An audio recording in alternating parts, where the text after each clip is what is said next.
प्रिय भाई और बहनों, आज का शुभ संदेश के लिए आप सभी को हम स्वागत करते हैं। अब ना कोई खलिश है, ना कोई तमन्ना दिल में हो। अब ना कोई खलिश है, ना कोई तमन्ना दिल में। मेरे जिस्म जाँ में तू है, तू ही बसा है दिल में। मुझे सब दिया है तूने, मेरी जिंदगी थी खाली।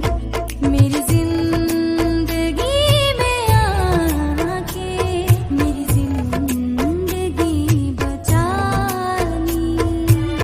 आज का संदेश प्रभु के दास जोशी अब्राहम आसाम से बांटा जाएगा। प्रार्थना के साथ सुनिए। परमेश्वर का नाम की महिमा हो। शुभ संदेश का हर एक श्रोताओं को और एक बार जल्दी आने वाला प्रभु यीशु मसीह का नाम में हमारा प्यार भरा नमस्कार। आइए आज का मनन के लिए हम लोग पढ़ेंगे पत्रस का पहला पत्री 5 अध्याय 8 से 11 पद तक। सचेत हो और जागते रहो, क्योंकि तुम्हारा विरोधी शैतान गर्जने वाला सिंह के समान इस खोज में रहता है कि किसको भाट खाए। विश्वास में दृढ़ होकर और ये जानकर उसका सामना करो कि तुम्हारे भाई जो संसार में है ऐसे ही दुख सह रहे हैं। अब परमेश्वर जो सारे अनुग्रह का दाता है, जिसने तुम्हें मसीह में अपनी आनंद महिमा के लिए बुलाया, तुम्हारे थोड़ी देर तक दुख उठाने के बाद आप ही तुम्हें सिद्ध और स्थिर और बलवंत करेगा। उसी का साम्राज्य युगानुयुग रहे। आमीन। पिछले सप्ताह हम लोग देख रहे थे कि हम लोग परमेश्वर की बलवंत हाथ के नीचे दीनता से रहना है और परमेश्वर पर हम लोग पूरा भरोसा रखना है। और इधर हम लोग 8 पद में हम लोग देख सकते हैं, उसके साथ साथ हम लोग सचेत होना और हमेशा जागते रहना है। और जागते क्यों रहना है और उसका कारण हम लोग इधर देख सकता है। हम लोग उधर ऐसे पढ़ता है, क्योंकि तुम्हारा विरोधी शैतान गर्जने वाला सिंह के समान इस खोज में रहता है कि किसको भाड़ खाए। हम लोग क्यों हमेशा जागते रहना है? क्योंकि शैतान हमेशा जागते रहता है। वो भी हम लोग इधर पढ़ता है, वो गर्जने वाला सिंह के समान इस खोज में रहता है कि किसको भाड़ खाए। उसका कोशिश हमेशा ये है कि प्रभु का लोग को जैसा भी हो उसको भाड़ खाना है, मतलब उसको विश्वास से गिराना है, प्रभु से दूर रखना है। उसका पूरी कोशिश वो करते रहता है। आयुब का किताब में हम लोग पढ़ता है, आयुब का किताब 1 अध्याय उसका 7 पद में, यहोवा ने शैतान से पूछा, तू कहाँ से आता है? शैतान ने यहोवा को उत्तर दिया, पृथ्वी पर इधर उधर घूमते फिरते और डोलते डालते आया है।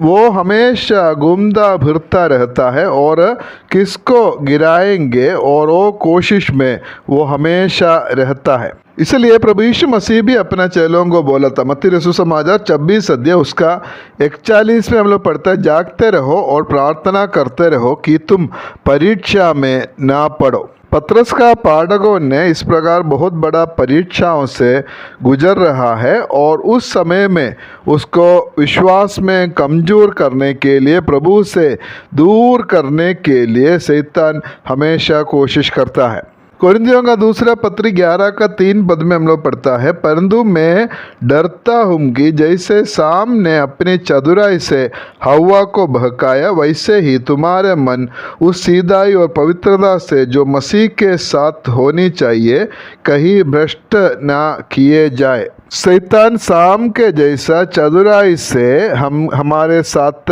काम करता है। और सिर्फ उतना नहीं है, पत्रस का पत्री में हम लोग पढ़ा था कि गर्जने वाला सिंह के जैसा भाड़ खाने के लिए वो कोशिश करता है। इसलिए हम लोग जागते रहना और सचेत रहना है। और 9 पद में हम लोग पढ़ता है कि उसका सामना करना है, विश्वास में दृढ़ होकर और यह जानकर उसका सामना करो कि तुम्हारे भाई जो संसार में है ऐसा ही दुख सह रहे हैं। शैतान का सामना करने के लिए हम लोग देख सकता है, उसका सामना करने का हथियार हमें दिया हुआ है। इफिसियों का पत्री 6 अध्याय 10 से 13 पद तक पढ़ने से वहाँ हम शैतान का सामना करने के लिए जो जो हथियार है उसके बारे में हम लोग देख सकता है।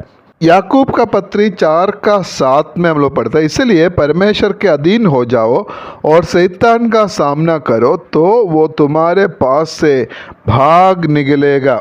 शैतान का सामना करने से शैतान हमसे भागेगा बोलकर हम लोग देख सकता है। शैतान कोशिश करता है कि हमारा जीवन में संदेह लाने के लिए और प्रभु को इनकार करने के लिए और प्रभु का बात नहीं मानने के लिए वो कोशिश करता है, जैसा उत्पत्ति का किताब 3 अध्याय में हव्वा के साथ उन्होंने किया और मत्ती रसूल समाचार 4 अध्याय में प्रभु यीशु मसीह को भी शैतान परीक्षा किया है। हव्वा उस परीक्षा में पराजय हुआ, लेकिन प्रभु यीशु मसीह को हम लोग देख सकते हैं शैतान का सामना किया और वो प्रभु यीशु मसीह से दूर भागा है। और 10 पद में हम लोग पढ़ता है, परमेश्वर जो सारे अनुग्रह का दाता है, जिसने तुम्हें मसीह में अपनी आनंद महिमा के लिए बुलाया, तुम्हारे थोड़ी देर तक दुख उठाने के बाद आप भी तुम्हें सिद्ध और स्थिर और बलवंत करेगा। हम लोग ये समझना है जो हमारे पास है वो हमारा विरोधी से बलवंत है। परमेश्वर जो सारे अनुग्रह का दाता है, हमें जितना अनुग्रह चाहिए उतना अनुग्रह देने का सामर्थ्य है हमारा परमेश्वर। कुरिन्थियों का दूसरा पत्री 12 का 9 पद हमें मालूम है, उधर ऐसे लिखा है, उसने मुझसे कहा मेरा अनुग्रह तेरे लिए बहुत है क्योंकि मेरी सामर्थ निर्बलता में सिद्ध होती है।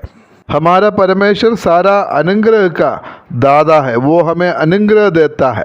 वो परमेश्वर हमें मसीह में अपनी आनंद महिमा के लिए बुलाया है। इस दुनिया में हम रहने का समय में हमारा जीवन में कष्ट हो सकता है, परीक्षा हो सकता है, लेकिन उस आनंद महिमा हमें देने के लिए वो हमें बुलाया है। हमें एक दिन वो महिमा मिलेगा। शैतान के साथ इस लड़ाई में भी हमें बलवंत करने वाला वो परमेश्वर है, वो हमें अनुग्रह देता है। इसलिए उसके बलवंत हाथ के नीचे हम लोग रहना है और उसका सामर्थ में हम लोग पूरा भरोसा रखना है और इस लड़ाई में हम लोग आगे बढ़ना है।